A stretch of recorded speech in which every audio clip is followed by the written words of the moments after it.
So if you've been following my channel for any length of time, you'll probably gather that I'm a Haruki Murakami fan.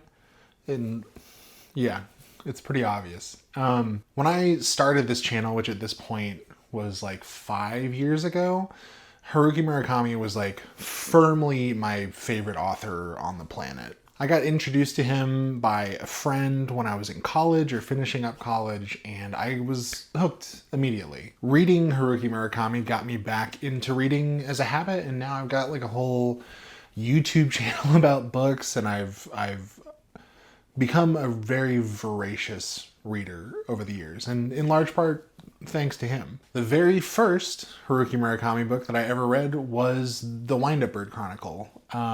I've now read it 3 different times, the most recent being for my book club for the channel.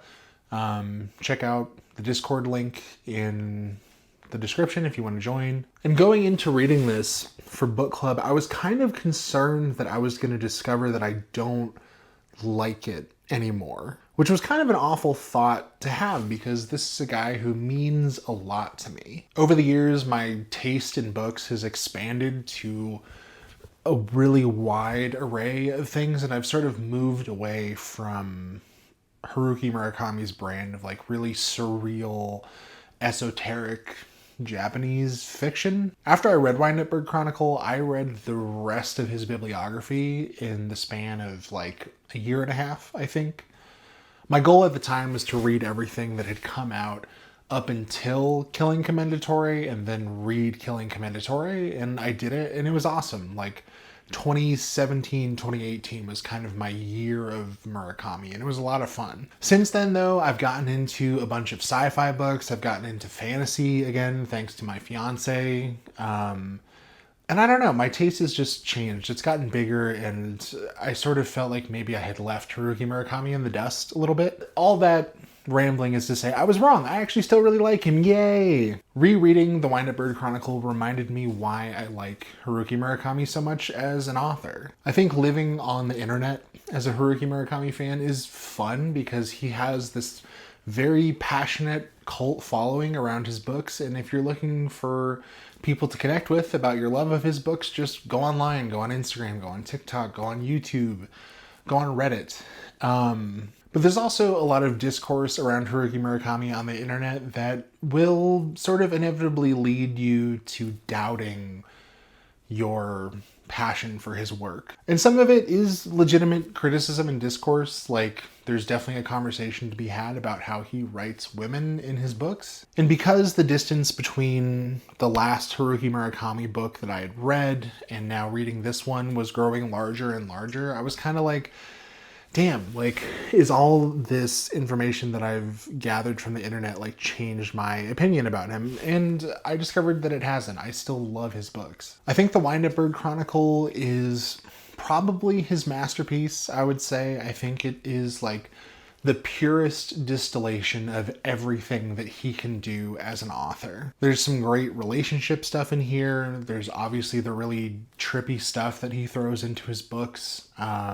And this book, I think most interestingly, is like clearly the most violent out of all of his books. And that's not really something you see for the most part in his other books. So having it here, I think, as weird as it is, kind of like elevates the stakes of the book in a certain way. If you haven't read a Haruki Murakami book before, I think this is a really great place to start. And it's funny too, because I think with a lot of authors, you don't necessarily want to recommend their masterpiece as the first thing that you read.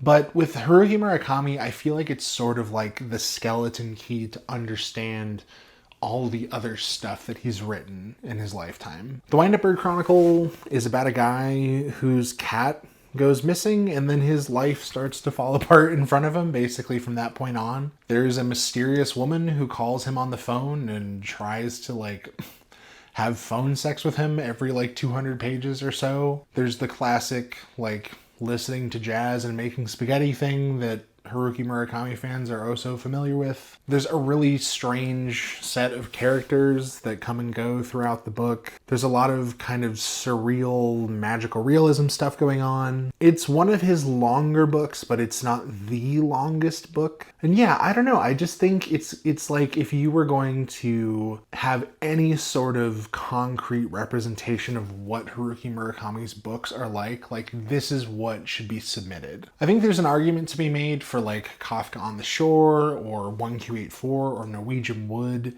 as being his best book.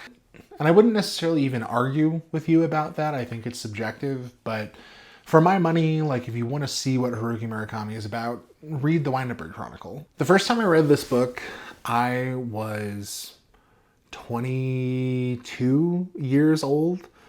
And I loved it. It sort of cracked my brain open and made me realize like, oh, you can actually write books like this? Like, this is pretty cool. I read it again a couple years later, and now, like some 8 years on, reading it as a 32-year-old, there's a lot of stuff in there that I connected with in a way that I don't think I could have as a younger person. Even though the protagonists in Haruki Murakami's books can come off kind of like shallow and not having a whole lot of depth of character, and certainly you can apply that to Toru Okada in this book a little bit, it does have, I think, some of the most fully fleshed out relationship dynamics of any of his books. The relationship between the main character and his wife is characterized through these memories that he has, and the relationship that Haruki Murakami